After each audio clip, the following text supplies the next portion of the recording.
I went into Netflix's new South Korean sci-fi series, Parasyte the Grey, pretty much blind. It's a quick watch with 6 episodes, and there is some wild action. But is the story going to keep you engaged?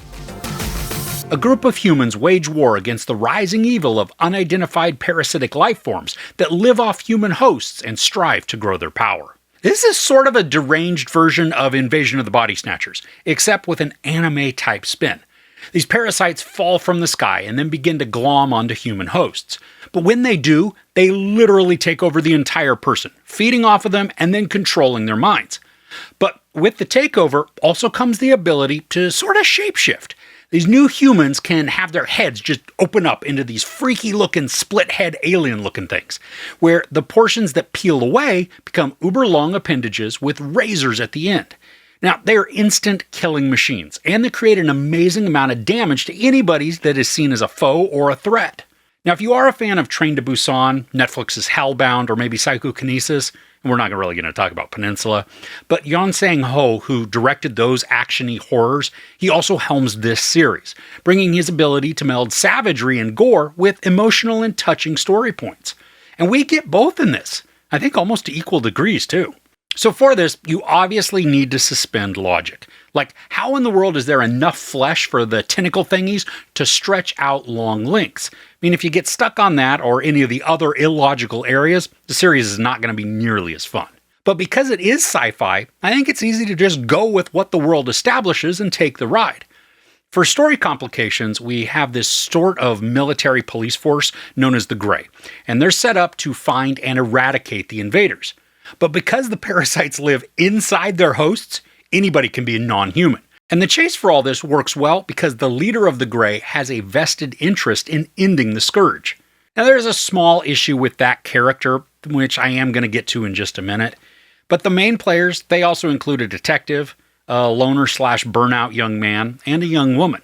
And they all have intersecting ties that help to create a good bond with the audience. Now the young man is off-putting at times because of his selfish demeanor, but this also allows him to have the opportunity for some heroic growth. Something else that works within the story to build out further complexities is that in addition to the parasites and the humans, there also exists a mutant. And this works to create some moral dilemmas and even add in some slight social commentary. But it's not heavy-handed, so the messaging works within the narrative and doesn't stand out as preachy or ill-placed. And if you're wondering about the quality of the special effects in this, I think you're going to be impressed. Almost all of the parasitic attack modes, they look awesome. There's this visceral grossness to what we're shown, along with some nasty sound effects, and they all help to create a believable environment where those who were once people can now split their heads open and whip it around to obliterate enemies. Texturing, it's convincing, and while a lot of the time when something very detailed is occurring with the head or the face, the character's back is then turned to us, when the brutality's in full melee mode, it's all in front of us to see. And because of these unusual types of attacks, there's a great deal of action that's included, from crowded close quarters fights to all-out chases in open areas. There's a bunch of energy to the scenes, and even the restraint through a lot of this to not use quick cuts within the editing. I think where the show is weakest is in some of the character actions and then the story progression. I had mentioned earlier the leader of the Grey. When we first meet her, she's no-nonsense, take-no-prisoners type of leader. She's calculated and exacting and knows her crap, so anytime she speaks, it's with authority. But in the last episode and a half or so, she becomes much more wavering and uncertain in her actions. Now, some could make sense because she's wrestling with some big decisions, but the change from what we see at the start compared to how it ends feels out of place. Or like it had 2 different writing teams that were each unaware of the other part of the character's story. And then with the motivations of the parasites, it is extremely basic. And because we don't know much, if anything really, about them, their quest is rote and then predictable. And I don't mind the simplicity of what they're trying to do, but it's not the thing that was keeping me engaged with the show. Thankfully, there was enough action and peril to hold my interest. But because the baddies, they're one-track minded and also then one-dimensional in their development, the pacing did drag in spots that lingered too long when it was on the invaders.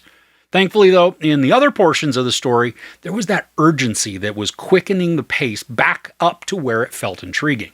Funny enough, though, I do appreciate the religious wrapping that the story uses to advance the parasite takeover. It's a biting commentary that's relevant today and is probably going to be for many, many years. But there's also the other messaging about coexistence that's much less pointed, but still very applicable. Both of these themes work independently and collectively to deliver something impactful if you want to engage with it.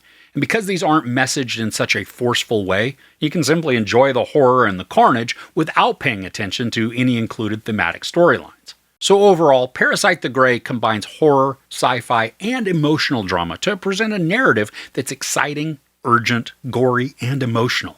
The special effects help to transport audiences into this new reality, using grotesque body horror to instill thrilling fear.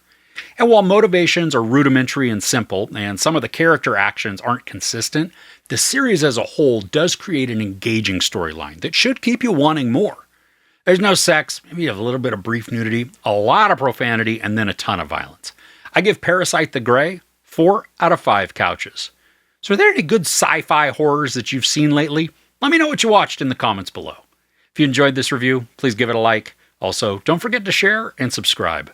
I'm Chris. This is Movies and Munchies. Thanks for couching with me.